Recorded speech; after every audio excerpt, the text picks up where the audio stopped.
The Gospels do not tell us when Peter was born. They do not tell us what his wife's name was. They do not record how long he and his brother Andrew had been working the lake before Jesus walked past. They do not describe what he looked like, his height, the color of his beard, the specific wear on his hands from years of wet rope. They do not mention what kind of fisherman he was, whether he was known around Capernaum as reliable or difficult, generous or close-fisted, whether his catch was consistently good, or whether he was the kind of man who always seemed to be one bad season away from real trouble. What the Gospels give us is a name, a brother, a town, a profession, a house with a sick mother-in-law, and 2 verses in the Gospel of Mark that describe what happened on the morning everything changed. Simon and Andrew were casting a net into the lake when Jesus walked by. He said, "Follow me, and I will make you fish for people." They left their nets and followed him. That is the entire biographical record of the man who would become the most prominent figure in the early Christian movement. The first leader of the community in Jerusalem, the subject of a letter Paul wrote to the Galatians with evident frustration, the person whose name would eventually be attached to one of the largest buildings in the history of human construction. The absence of biographical detail is not accidental or incidental.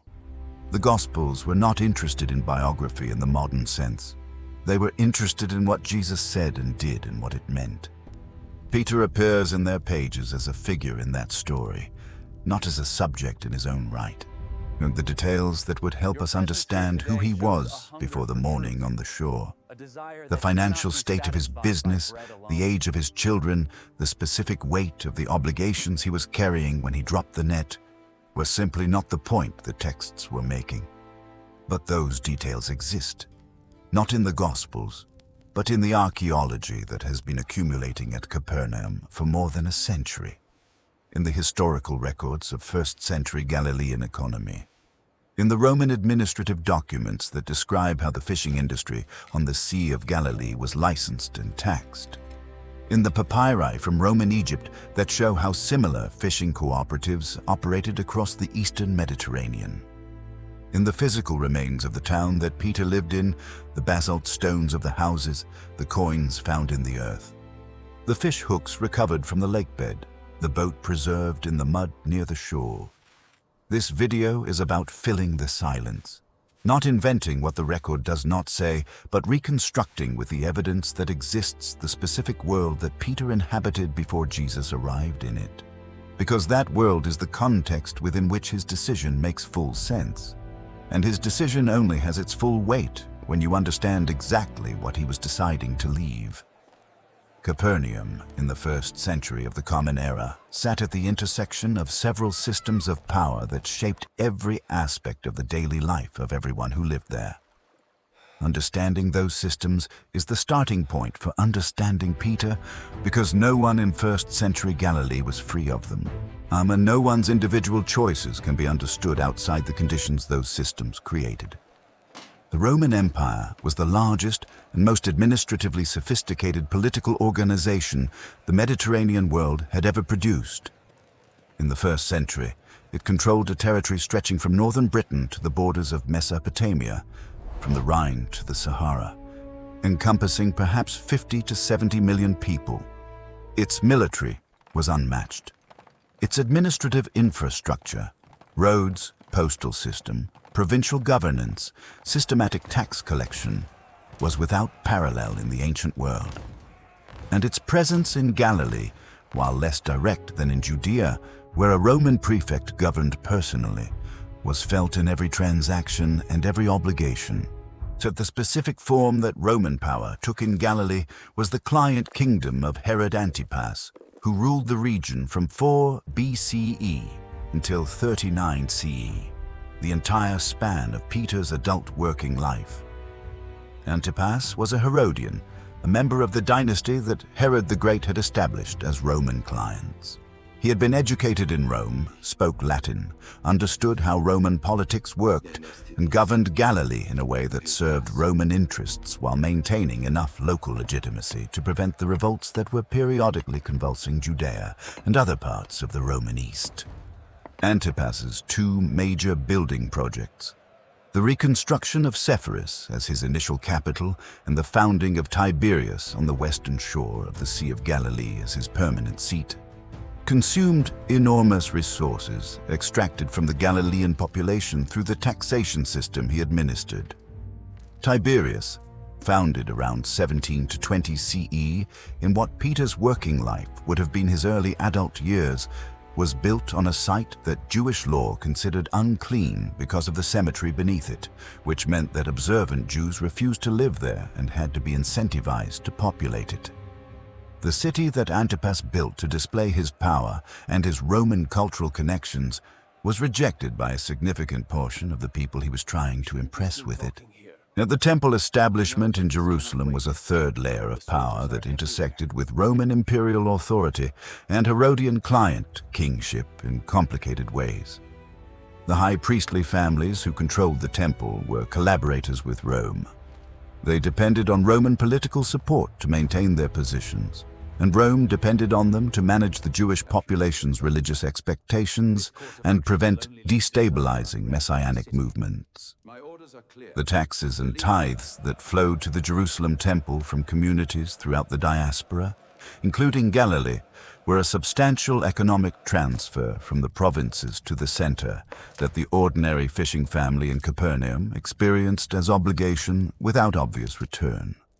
The estimated combined tax burden on a Galilean family in the 1st century, Roman tribute, Herodian taxes, on temple taxes, priestly tithes, customs duties, falls in the range of 30 to 40% of annual income in the calculations of historians who have studied the period. For a family operating without financial reserves, without insurance, without any institutional buffer between a bad year and crisis, 30 to 40% extraction left almost no margin. A single equipment failure, a prolonged illness, 2 consecutive poor fishing seasons.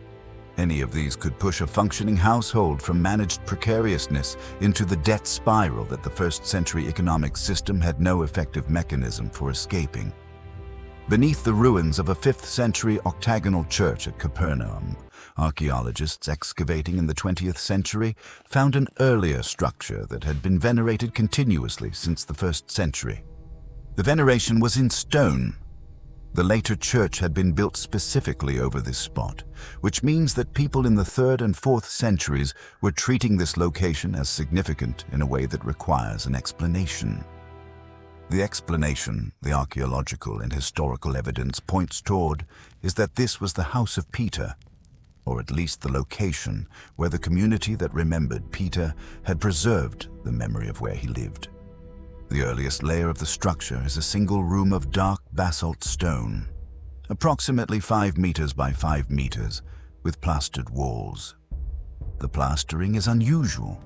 Ordinary Capernaum houses left their basalt walls bare because plaster was an additional expense that the volcanic stone did not technically require. Someone had thought it worth spending money to finish these walls differently, and the plaster bears inscriptions in Aramaic, Hebrew, Greek, and Syriac, some of them clearly votive in nature, identifying the space as associated with Peter and with Jesus. These inscriptions were added over a period of centuries by visitors who were treating the room as holy. 25 square meters. That is what 5 by 5 meters gives you, roughly the footprint of a large bathroom in a modern Western house. This room, or a room substantially similar to it in the same compound, was where Peter slept, where his wife slept, where his mother-in-law lay sick with the fever that marks gospel records as the immediate context of the first healing Jesus performed in a private home. The 3 people we know were in this household. Peter, his wife, Nas, and his mother-in-law occupied a space smaller than most people reading this description used to store their cars.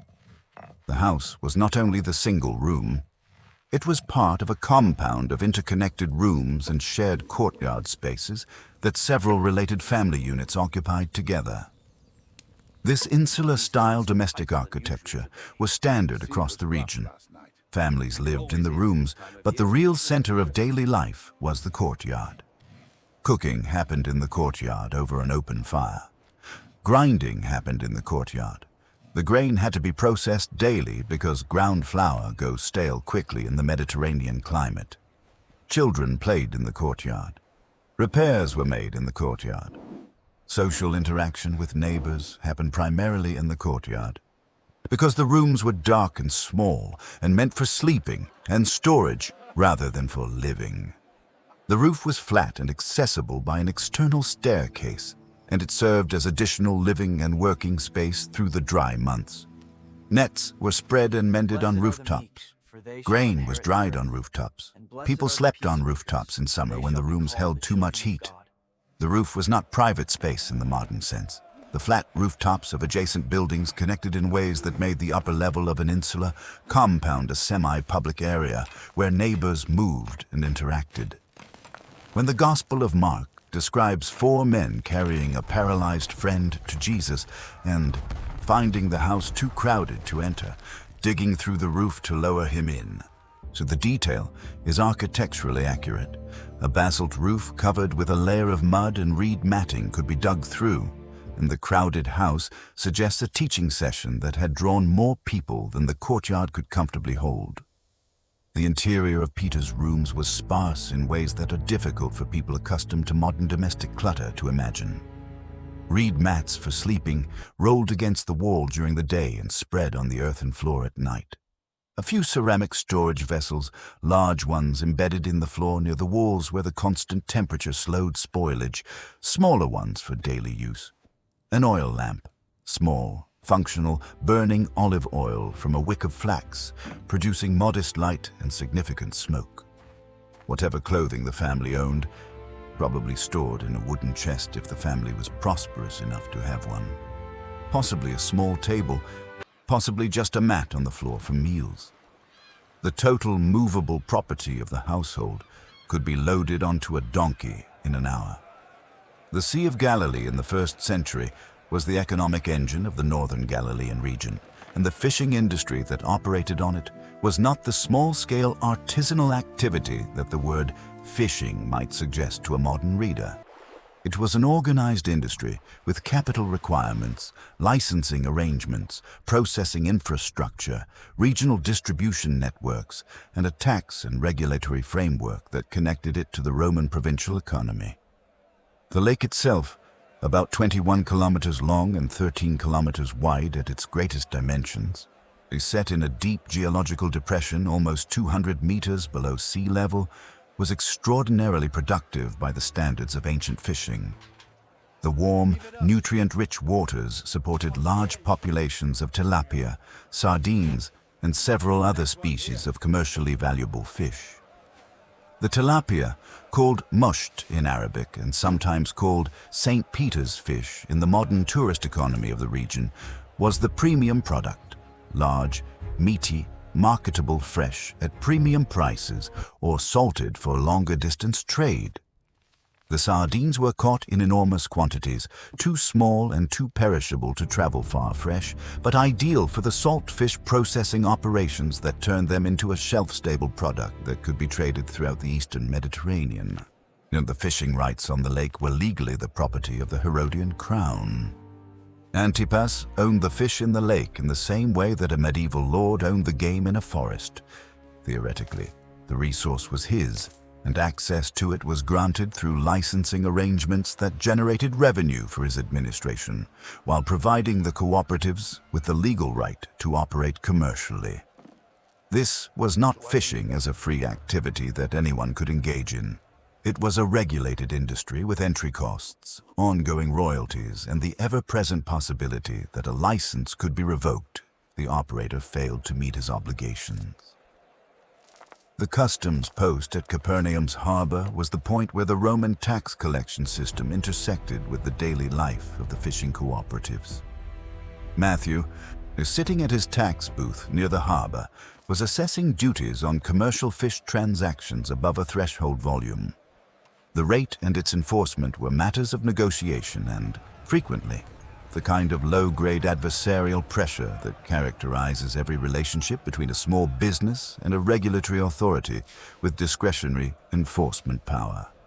Matthew knew exactly how much each cooperative was catching, roughly what it was worth, and what he could extract from each transaction without pushing so hard that the operator found it more profitable to seek a different arrangement.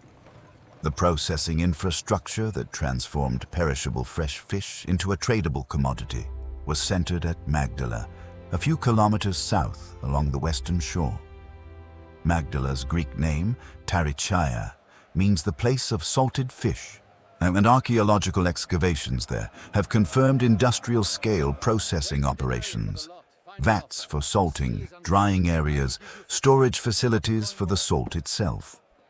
The sardines that Peter's cooperative caught on a productive night in the northern lake would very likely have been sold to Magdala's processors rather than retailed fresh in the Capernaum market. The price differential between fresh tilapia sold locally and sardines sold by the kilo to a processor was the economic reality that determined whether any given week's work was profitable. The regional distribution of processed fish connected the Sea of Galilee to trade networks that stretched well beyond Galilee. Salted fish from Tarichaia has been identified at sites in the Decapolis cities, in Judea, and in the evidence of trading patterns suggests it traveled as far as Damascus and the Mediterranean ports. Peter's fish, in other words, potentially ended up on tables in cities he may never have visited, sold by merchants who had bought it from the processors who had bought it from the cooperative that caught it. He was not a subsistence fisherman feeding his family. He was a producer in a supply chain that connected him, however distantly, to the wider Mediterranean economy. The Greek word Luke uses for the relationship between Peter, Andrew, James, and John is koinonoi, partners, co-investors in a shared enterprise. This is a specific commercial term that appears in business documents throughout the Hellenistic and Roman periods, and it means something more structured than a friendship or a working arrangement. It means people who have pooled capital, who share costs and revenues according to agreed proportional arrangements, and who are collectively responsible for the obligations the enterprise incurs. Peter's cooperative was a business in the full legal and commercial sense of the word. The capital of the cooperative was primarily the boats. The first-century fishing vessel recovered from the mud of the Sea of Galilee near Kibbutz Ginosar in 1986, preserved by the anaerobic conditions of the lakebed, still recognizable after 2,000 years, gives us an almost perfectly direct window into what Peter's working equipment looked like.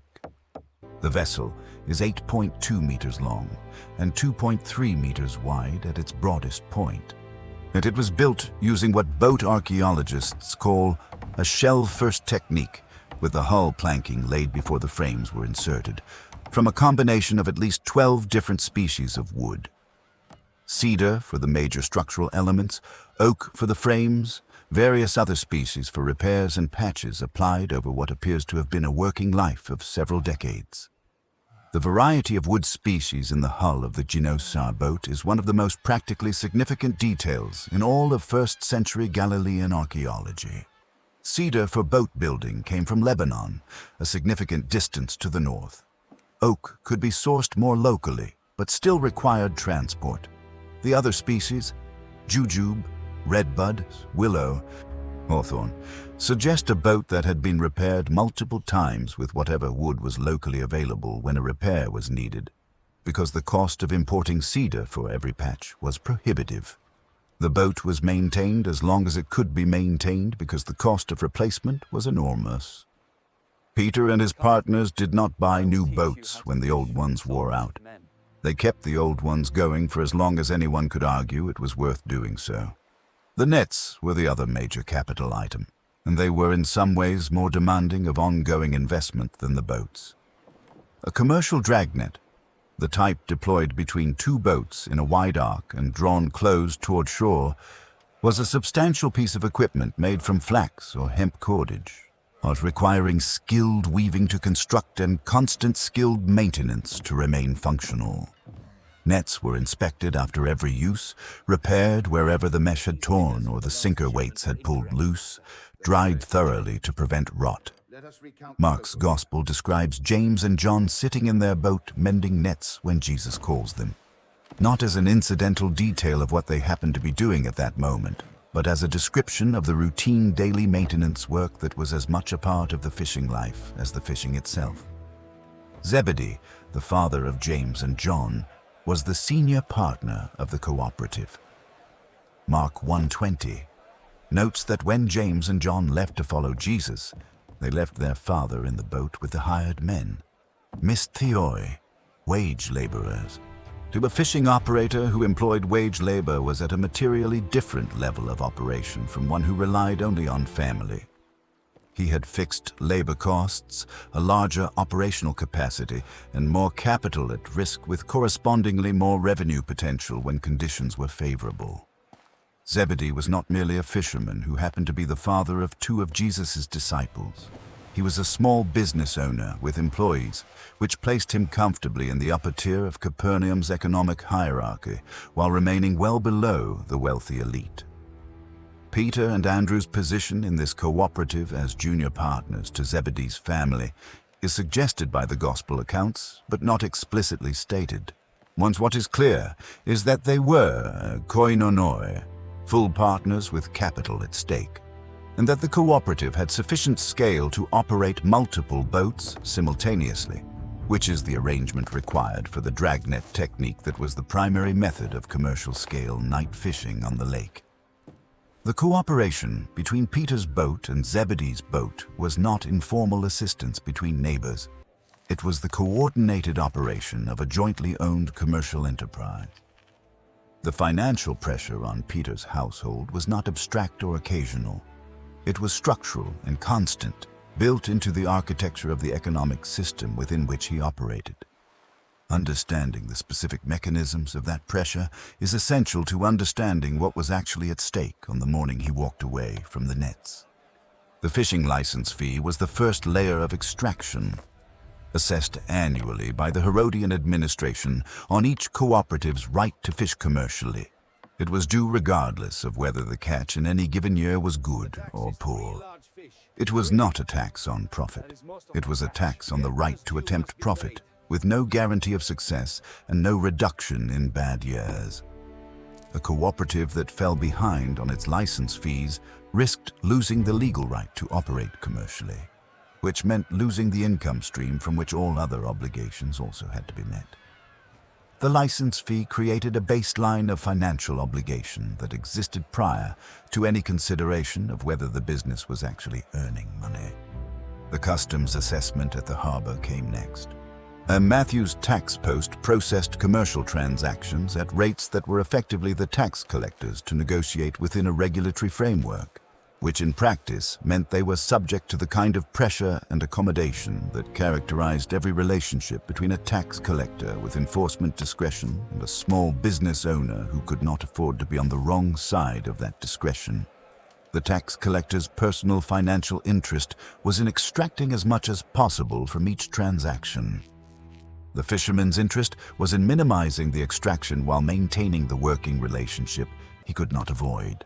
So the tension between these interests was managed through the kind of repeated interaction that created informal arrangements, which also created the potential for abuse that the tax collector system was widely notorious for throughout the Roman world. The temple tax was a flat annual assessment of 2 denarii on every Jewish male over 20. It sounds small. In the context of a household where the total annual income might be measured in denarii rather than in gold or silver, 2 denarii was not negligible. It also had to be paid in Tyrian shekels, a specific coinage valued for its silver content that the Jerusalem temple required for its religious purposes. Converting Roman denarii to Tyrian shekels meant visiting a money changer who operated at a rate that included his own profit, someone who was operating within a system that had no effective regulation of exchange rates. The conversion cost was real and regular and went to enrich an intermediary whose services were compulsory. The pilgrimage obligations, Passover, Pentecost, and Tabernacles, required observant Jewish male heads of household to travel to Jerusalem 3 times a year, represented a week or more of lost working time per trip plus the costs of the journey itself. food, lodging, and the sacrificial animals that the temple required. For a fisherman whose income depended directly on his nights on the water, taking a week away from the lake at peak productivity was a real economic sacrifice. The pilgrimage to Passover in particular, which was the most important of the three and which drew the largest crowds to Jerusalem. It meant traveling during the spring fishing season when the lake was at its most productive. When all of these obligations were combined, license fees, customs duties, temple taxes, pilgrimage costs, and the implicit costs of maintaining good relationships with every official who had discretionary authority over some aspect of the cooperative's operations. The effective extraction rate from Peter's household was probably in the 30 to 40% range that historians have calculated for the period. On an income that varied significantly from year to year, depending on weather, equipment condition, and the unpredictable behavior of fish populations, 30 to 40% extraction left almost nothing as a buffer against adverse events. And the debt structure that filled those adverse event gaps was one of the most potentially devastating features of the first-century Galilean economy. The Torah's sabbatical year provision for debt release, the requirement that every 7 years outstanding debts be forgiven, had been effectively neutralized by the Prosbul legal instrument attributed to Hillel the Elder, which allowed creditors to transfer loans to a court before the sabbatical year, exempting them from the release. A fisherman who borrowed to repair his boat after storm damage was borrowing on terms that had no statutory release mechanism. He would repay fully or default, and default meant loss of assets, potential loss of fishing licenses, and in extreme cases, the kind of labor bondage that reduced free men to dependent workers on the estates of their creditors. Follow Peter through a specific working night, not the night when the nets were impossibly full. A typical night, sometime in the late spring of perhaps 28 CE, when the tilapia are near the surface and the cooperative has been doing adequately, not spectacularly, but adequately, for several weeks running. The preparations begin in the late afternoon. The nets that were washed and inspected this morning are loaded into the boats in a specific order. The dragnet first, folded so it will run out cleanly in the dark without tangling. The cast net on top, the spare line and the stone sinkers checked and counted. The clay lamp in its pierced pottery windshield. The windshield protects the flame from wind on the water. Is filled with fresh oil and its wick trimmed. The food basket goes in the bow. Bread baked this morning, dried fish, on a small skin of diluted wine. The extra cloaks folded in the stern because the lake at night is cold even in late spring when the land is warm. Peter's wife has seen this preparation hundreds of times. She knows what the weather signs he's been watching mean, and she knows from experience what kind of night it will probably be. She does not wish him good luck because luck is not a concept in this framework. She wishes him a good catch, which is a prayer as much as a social formula, and both of them understand it as both.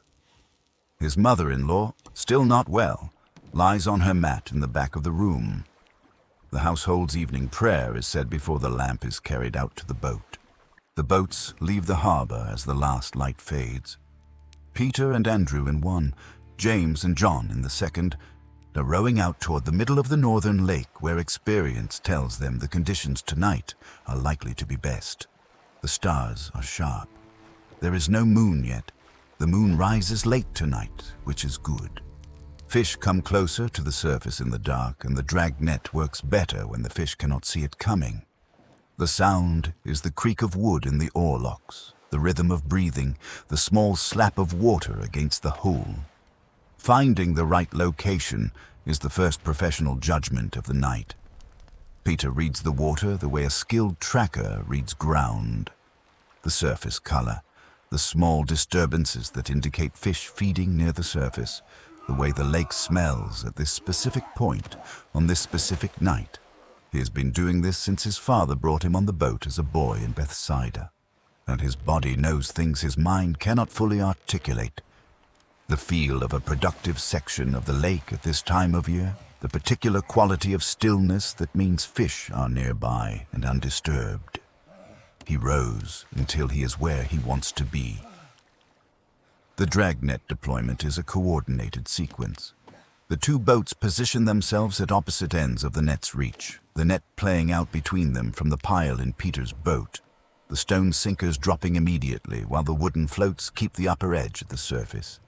When it is fully deployed, the boats begin drawing their ends together, slowly, compressing the circle.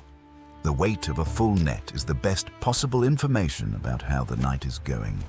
A heavy haul has a specific drag on the oars that experienced hands recognize before the net comes anywhere near the surface.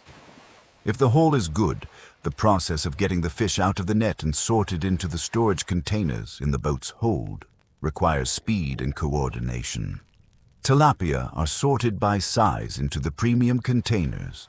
Sardines go into the bulk containers. Everything that the kosher law prohibits, the catfish and barbel that lacks scales, goes into a separate container for disposal or sale to non-Jewish buyers, because the Decapolis cities across the lake had Gentile markets that would buy what the Jewish population of Capernaum could not eat. Nothing is wasted. The sorting happens quickly because the net needs to be reset before the window of productive fishing closes. 2 or 3 hauls in a productive night, none with rest periods between deployments when the men eat their bread and wine and watch the stars rotate and say whatever they say to each other in the dark hours of a shared working life. Peter and Andrew have been doing this together for years. James and John have been doing it with their father since they were boys. The conversations in the dark have the specific quality of conversations between people who know each other too well for anything to need explaining. They talk about the fish, about the weather, about news from the market, about what the broker will offer in the morning, perhaps about the itinerant preacher who has been drawing crowds in the synagogues of the region. Perhaps not. Perhaps some nights they barely speak at all. By the 4th watch of the night, the last 3 hours before dawn, the boats are heading in, so the sky is pale in the east over the Golan Heights. The harbor smells of torch smoke and salt water and the specific organic smell of a working fishing harbor that has been in operation since before anyone can remember. Other boats are already there. The morning market is beginning. The broker is waiting. There is a dimension of Peter's life before Jesus that the economic and social reconstruction, however accurate, cannot fully capture. The inner life of a first-century Galilean Jew, formed by the scriptures and the liturgical calendar and the accumulated traditions of a people who understood their existence within a specific theological narrative about the world. Peter was not religious in the modern Western sense of a person who attends services on designated occasions and otherwise conducts his life in a secular frame. But the distinction between the sacred and the secular that modern Western culture has built, carefully and deliberately, over several centuries of intellectual effort, did not exist for Peter.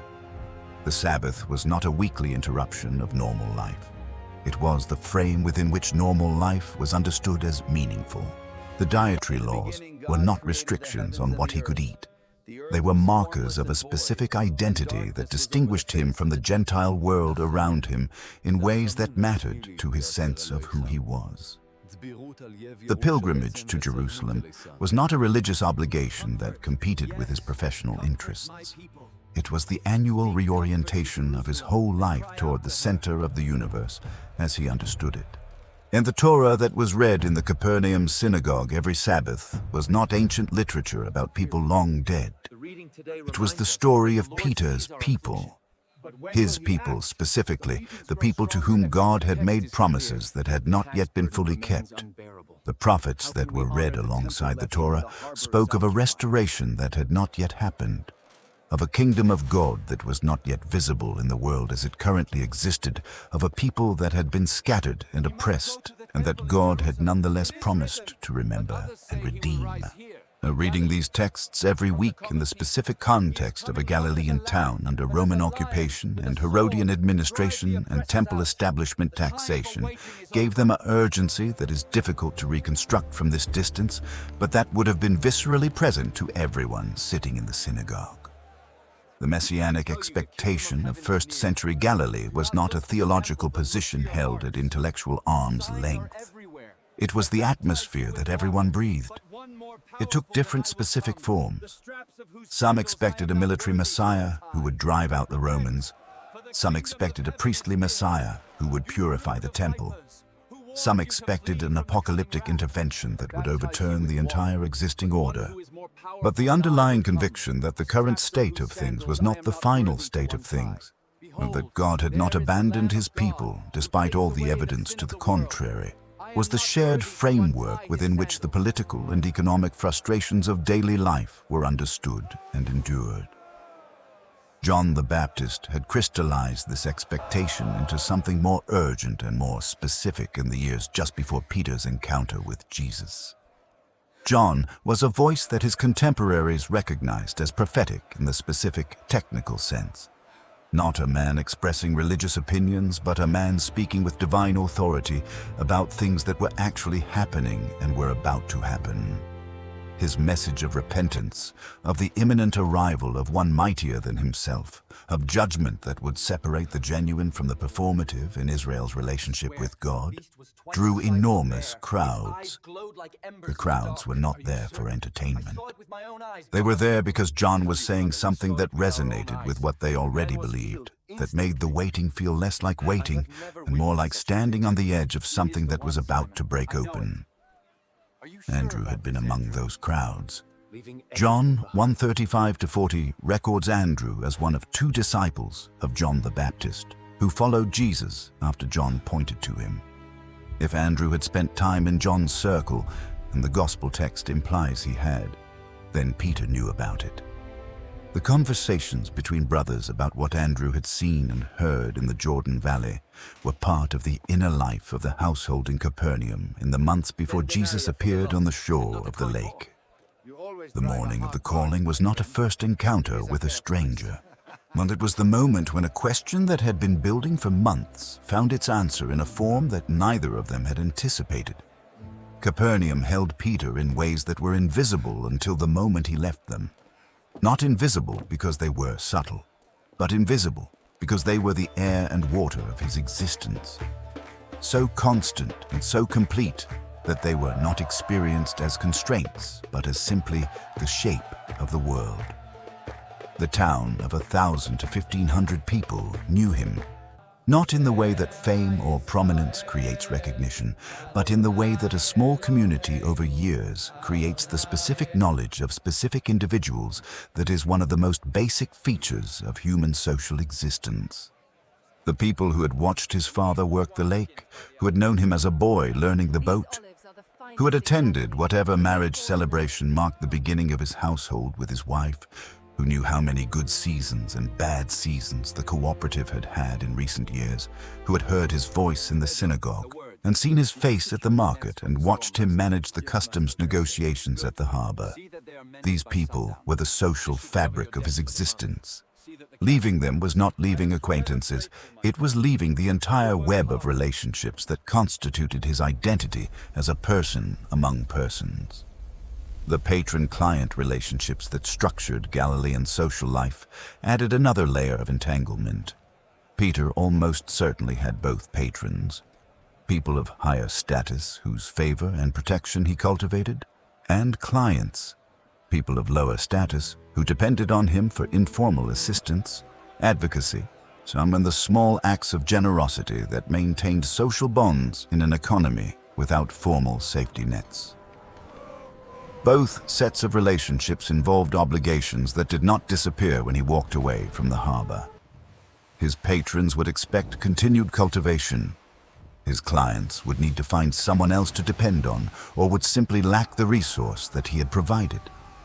The network of mutual obligation was not a constraint in the sense of a chain, but it was a weight, a texture of responsibility that made any major change of direction costly in ways that went beyond the merely financial. The specific texture of life in a fishing community had its own internal logic and its own forms of solidarity that are easy to romanticize and important to understand accurately. The men who work together at night in conditions that can turn dangerous without warning develop a specific kind of interdependence. A boat that gets into trouble on the lake in the middle of the night depends on the other boats of the cooperative being close enough to help. A net that tears needs more hands than one family provides.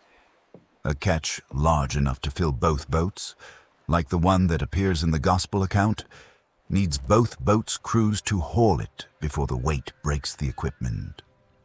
The cooperation within the cooperative was not merely contractual. It was the practical daily reality that you cannot always do alone what needs to be done. The nets were still in the boat. The catch, the impossible, hull-threatening, net-splitting catch, was there. Zebedee was there with the hired men, watching. The broker was probably on the dock, waiting for the morning's transactions. The mother-in-law was back at the house, presumably recovering but still requiring care. The license fee would come due again before the summer ended. The temple tax was owed in the spring. The cooperative had obligations that did not suspend themselves because one of its partners had decided to follow a traveling teacher. Peter walked away from all of it. This is the fact that every reconstruction of his world ultimately has to account for, and that the reconstruction itself cannot quite explain. We can document the economic system he was embedded in. We can describe the social fabric that held him. We can trace the religious expectation that made the figure of Jesus legible within the framework of his convictions.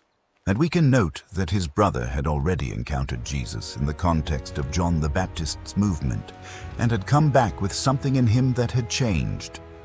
We can observe that the morning of the calling was not the morning of a first encounter with a stranger, but the morning when something that had been building found its occasion. None of that explains the specific quality of the yes. The willingness not just to be convinced intellectually that this teacher was worth following, but to leave. Actually leave physically, right now. A functioning life with people depending on it and obligations attached to it. The Gospel of Mark does not pause to explain it either. It notes it in 6 words in the original Greek.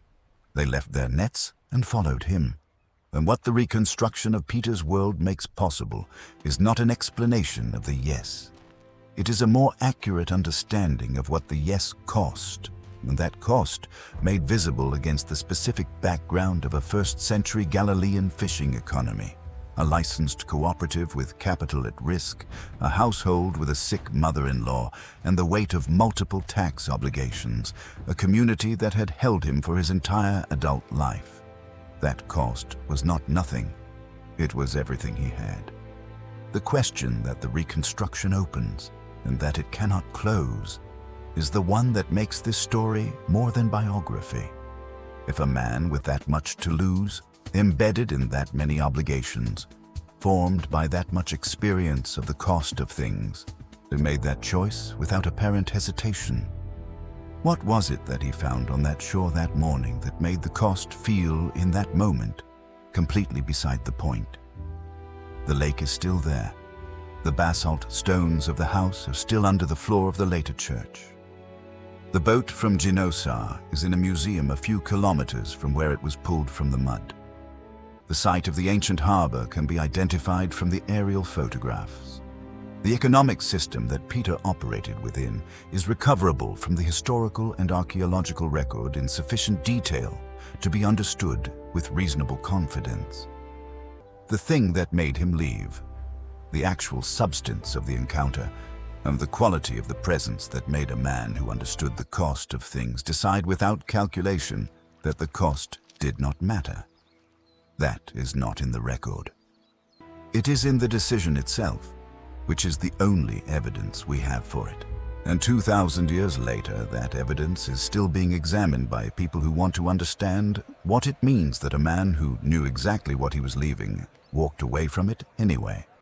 The social architecture of Capernaum was structured around the synagogue in ways that made religious and civic life inseparable. The synagogue was not a place of worship in the narrow modern sense. It was the institutional center of the community's collective existence. Legal disputes were adjudicated there. Community decisions were made there. The poor were supported from a common fund administered there. Education happened there. The reading of the Torah and the discussion of its application to current circumstances was both a religious act and the primary mechanism by which the community's shared values and norms were transmitted and renewed. A man who was not a regular participant in the synagogue was not simply religiously negligent, he was socially marginal in ways that had practical consequences for his business relationships and his standing in every other aspect of community life. The Capernaum synagogue's benefactor, according to Luke's Gospel, was the Roman centurion who commanded the garrison stationed in the town. He had paid for the building of the synagogue, a substantial donation that the elders of the community confirmed to Jesus as evidence of the centurion's deserving attitude toward the Jewish people. See, this detail is historically rich in ways that repay attention. A Roman military officer who chose to express his relationship with the Jewish community through the specifically Jewish form of patronage that synagogue building represented was doing something unusual and deliberate. He was adopting the cultural forms of the community he was governing rather than imposing the cultural forms of his own background. And the community that accepted his patronage was navigating the always complicated relationship between accepting practical benefit from a representative of an occupying power and maintaining a distinction between that acceptance and the collaboration that compromised integrity. Peter navigated this relationship weakly. He sat in a synagogue built with Roman military money to hear the Torah read, including the passages that described God's promise to drive the foreign oppressor from the land of Israel. The cognitive complexity this required was not unusual for people in colonial situations. It was simply the texture of their existence. You accepted what was useful from the power you resented, without letting that acceptance become endorsement. You maintained the internal distinctions that preserved your identity, even as the external circumstances required accommodation. This was not hypocrisy. It was the ordinary moral complexity of people trying to live with dignity inside systems they had not chosen and could not exit. The Sea of Galilee itself was the most constant presence in Peter's sensory world, the environment that his body knew more intimately than any other. He had been on its water since childhood, and he knew its moods in the way that only long habitation in a specific landscape produces. The specific texture of the waves when the wind was building from the northwest, the color of the sky at dusk that predicted the night's conditions, the sounds the water made against the hull at different times of year, the quality of the moonlight on the surface in different seasons. The lake was not background, it was his working medium, the element in which his skill and knowledge and attention were deployed night after night. The storms that the Sea of Galilee generates with sometimes frightening speed were a constant professional risk. The lake sits in a deep depression surrounded by hills that channel and amplify wind effects. Pressure differentials between the hot air of the Jordan Valley below sea level and the cooler air of the surrounding highlands can produce sudden violent winds that transform a calm surface into dangerous conditions within minutes. The Gospels record 2 incidents involving storms on the lake during Jesus' ministry, both described in ways that the fishermen who made up a significant part of his audience would have recognized immediately. The kind of sudden squall that experienced sailors could see coming but not always avoid, and the consequences of being caught in open water without time to make for shore. Peter had almost certainly been in situations where the lake's violence was a real threat to his life. Not once or twice over years of working it, but as a predictable feature of the work that a person who continued doing the work had survived. The psychological effect of repeated survival in dangerous conditions is not simple confidence. It is a specific relationship to risk that acknowledges the possibility of loss without being paralyzed by it, that calculates odds not theoretically, but from accumulated experience. Peter knew what it felt like to be in a boat in a bad storm. He knew the difference between fear that was appropriate signal and fear that was useless noise. This knowledge would serve him in contexts very different from the lake, in circumstances the lake could not have prepared him for specifically, but had prepared him for generally. The market at Capernaum, where Peter sold his catch in the mornings after the boats came in, it was a sensory world at the opposite extreme from the quiet of the lake at night. The harbor market at dawn was loud, crowded, and conducted under the kind of time pressure that perishable goods always create. Fish that were worth significant money at 6 in the morning were worth much less by 10 and nearly nothing by noon.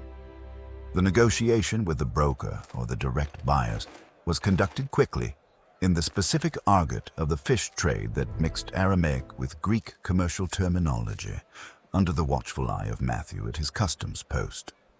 The money that changed hands at the harbor market was denominated in several currencies simultaneously, reflecting the complex monetary environment of a province at the intersection of Herodian client administration and Roman imperial economy. The Herodian copper coins used for small transactions, the Roman denarius for medium transactions and for tax payments, the Tyrian shekel for temple obligations. Each conversion between currencies involved a cost that went to someone who was not the fisherman and not the buyer, but the intermediary in the monetary system. The practical effect was that Peter's real income from a given catch was lower than the nominal price paid for it, reduced by every conversion and every fee along the way from fish in the net to money in the hand. The tools of Peter's trade were objects that had passed through many hands before his. The stone sinker weights that held the lower edge of the net on the bottom were smooth from use, from being pulled through the water thousands of times, from being piled in the boat and sorted back into position before each deployment. Each of the wooden floats on the upper edge of the net were shaped by whoever had made them years or the decades before, worn smooth by the repeated contact with the net's cordage. The oarlocks in the boat had been worn by the oars into specific shapes that matched the specific oars that worked them. Everything in the working equipment bore the trace of the work that had been done with it, the accumulated physical record of nights on the lake. When Peter washed the nets in the final task of the working night, he was in physical contact with the fabric of his livelihood in the most literal sense, running the cordage through his hands to check for breaks, feeling where the mesh was tight and where it had loosened, identifying the places that needed new weaving before the next night. This was knowledge stored in the hands rather than in the mind, the kind of expertise that is transmitted by doing rather than by instruction, and that cannot be adequately described to someone who has not acquired it. His hands knew the nets the way a musician's hands know an instrument, not as an object operated on, but as an extension of the self engaged in its characteristic work. The morning he left the nets in the boat and walked away from them without washing them first.